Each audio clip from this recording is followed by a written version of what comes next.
Welcome to Simple Software Tutorials. In this video, I'm going to show you how to create a Google form that automatically saves responses to Google Sheets. In this tutorial, you'll learn how to create a Google form, connect it to Google Sheets, and automatically capture every submission in the spreadsheet. This makes it easy to collect, organize, analyze, and reuse information. Let's get started. Now, I like to start from my Google Drive since that's where the form and sheet will be stored, but this can also be done from forms.google.com.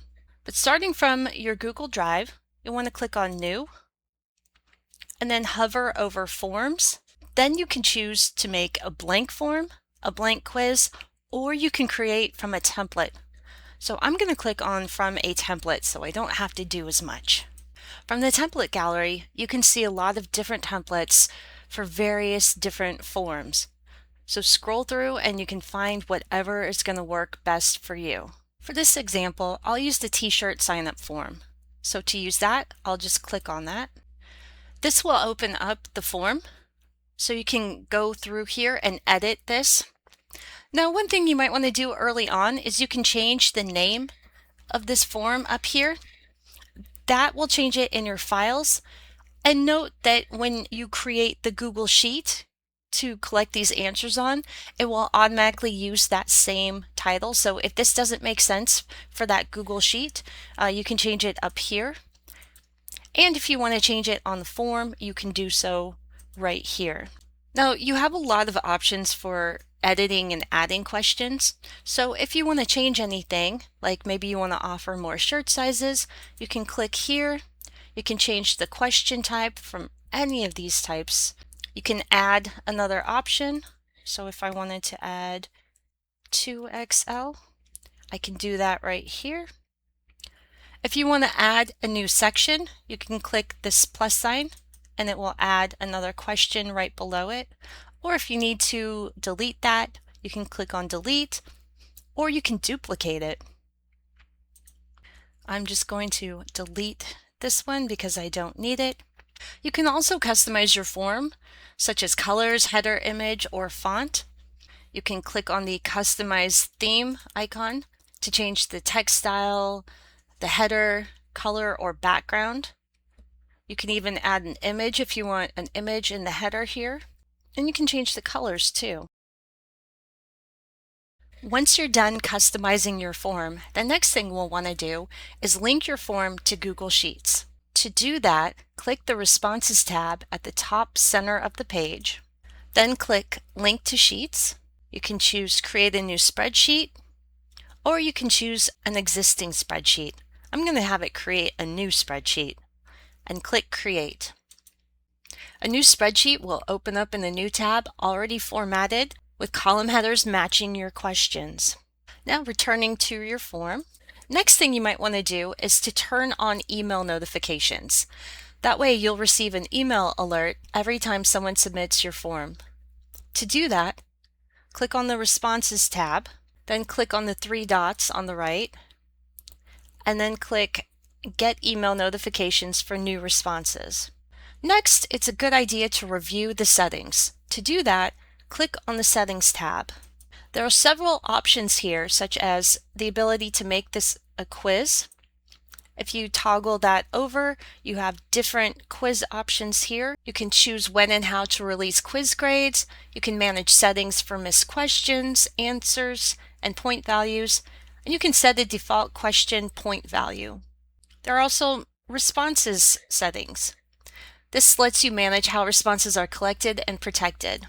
You can opt to collect email addresses, send respondents a copy of their response, allow respondents to edit their answers after submitting, and you can limit it to one response. The presentation settings let you manage how the form and responses are presented. You can choose to show a progress bar, which is helpful for longer forms. You can shuffle the question order, update the submission confirmation page, allow respondents to submit another response, share the results summary with respondents, or disable autosave for respondents. You can also manage the defaults, such as collect email addresses by default or make questions required by default. Once your form is ready, it can be published, tested, and shared. To publish your form, click the Publish button on the top right. From here, you can manage who can respond using your form and view notification settings. Once published, a link will be displayed. If everything here looks good, click on Publish. Once published, the link will be displayed in a message like this. You can opt to shorten the URL if desired, so it's much shorter, so that's handy if you're just going to copy and maybe paste that in an email or on your website. You can click to copy the URL, and to access the link in the future, there's several different places you can do that, such as the link icon, the share icon, or the published button. Next, it's always a great idea to test your form. To do that, open a new tab and paste your URL in there. Here you'll see your form, and you can type in information here. Now, when I'm testing a form, I like to enter in information that is clearly for tests, such as test name.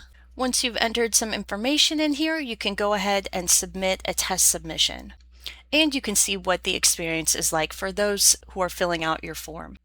Now, returning to your form page, you'll now see next to responses, there's a 1 that indicates that there is a new submission. So you can see a summary of the information here, and now you can view the data in sheets. This is a great way to make sure that all of your information is appearing as expected. Now, you probably don't want to leave this test data in your Google form and Google Sheet. You can go back to your sheet, highlight the row, right-click, and click Delete Row, and then go back to your form.